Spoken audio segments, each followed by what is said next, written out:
कर्मण्येवाधिकारस्ते मा फलेषु कदाचन। भगवद गीता के इस श्लोक में भगवान श्री कृष्ण ने फरमाया है कि कर्म कर परंतु फल की चिंता मत कर। इसको हमने बहुत गलत तरीके से कहीं ले लिया है। इसके लाइन में सही तरीके से इसको समझाया गया है। हम इसका अर्थ समझने की कोशिश आज करेंगे। कर्मण्येवाधिकारस्ते मा फलेषु कदाचन। कर्म करने का अधिकार सिर्फ आपके हाथ में है। उस कर्म का फल क्या मिलेगा, उसका रिजल्ट क्या मिलेगा, ये हमारे हाथ में नहीं है। हम इस बात को आज 3 कहानियों से समझने की कोशिश करेंगे।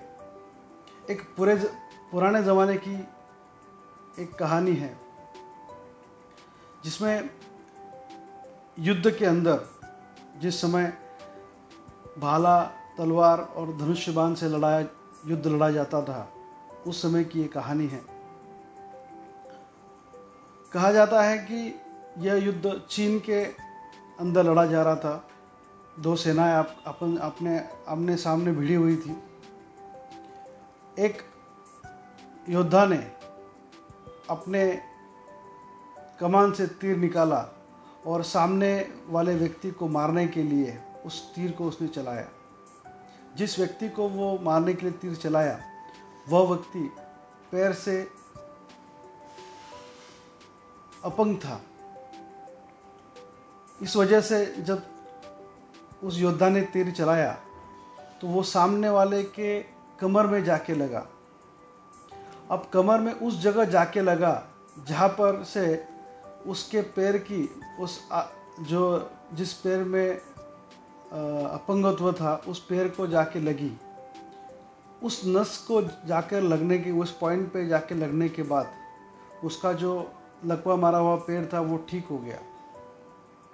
और उस के बाद में ये उस चीज़ से ऊपर अध्ययन किया गया और उस चीज़ को समझा गया कि ये कैसे हुआ कि मैंने तो इस व्यक्ति को मारने के लिए तीर मारा था लेकिन इसका पैर ठीक हो गया। तो वहाँ पर एक साइंस ढूंढी गई जिसको हम एक्यूपंक्चर के नाम से जानते हैं।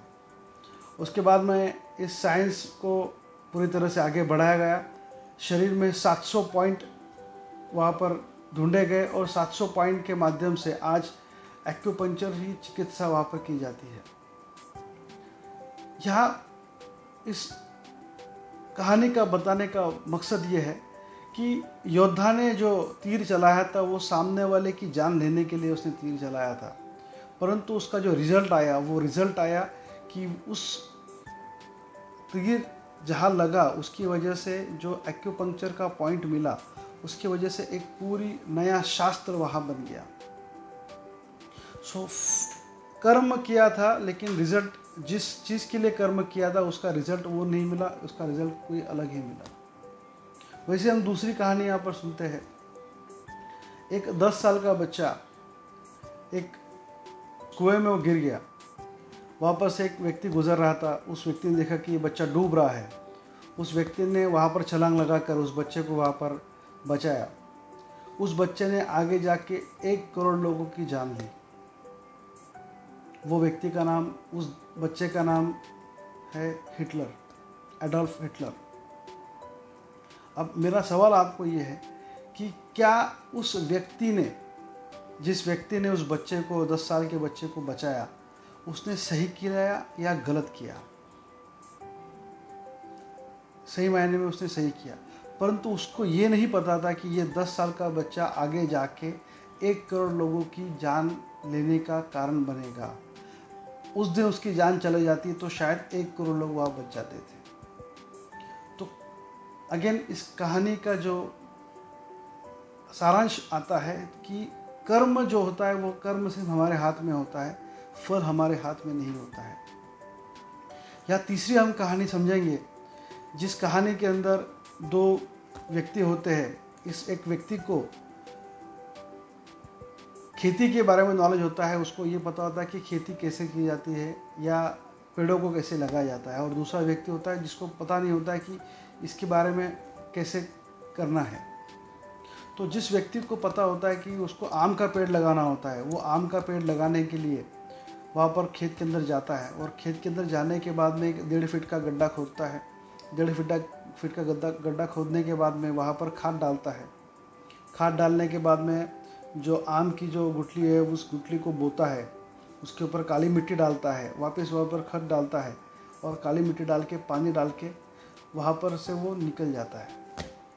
वही दूसरा व्यक्ति, उसको भी आम का पेड़ लगाना होता है, लेकिन उसको इस बारे में पता नहीं होता है।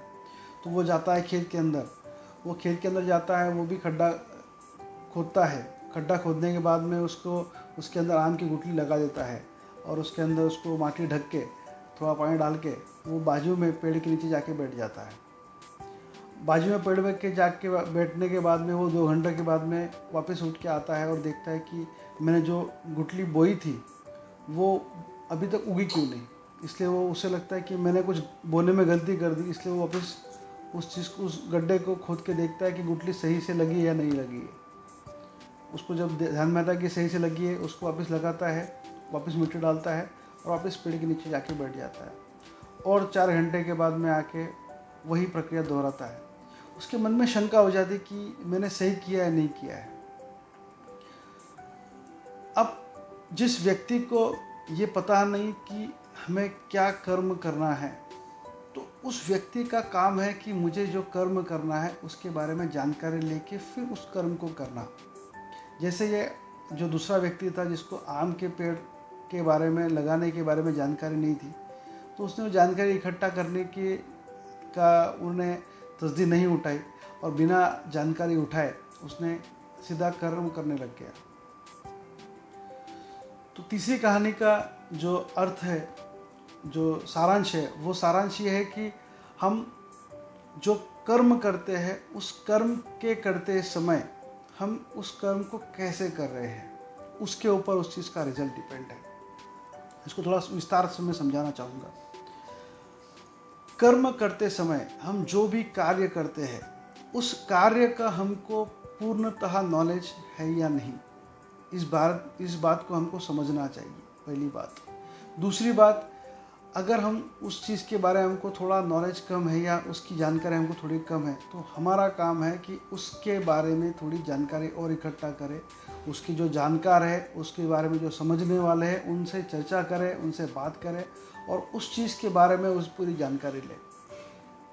और अगला काम है कि जब मैं मेरा कार्य करूं, जब मुझे जो काम करना है उस काम करते समय में मेरा 100% एफर्ट वहाँ लगा दूं। जो भी मुझे उस समय तक ज्ञात है, जो भी नॉलेज मैंने गेन किया है, जो भी चीज़ें मैंने सीखी है, समझी है, उन हर चीज़ को वहाँ पर कार्य करते समय उन सब चीज़ों का सारांश लेके, उन सब चीज़ों का सहारा लेके मैं अपना जो कर्म है वो पूरी तरह से करूं,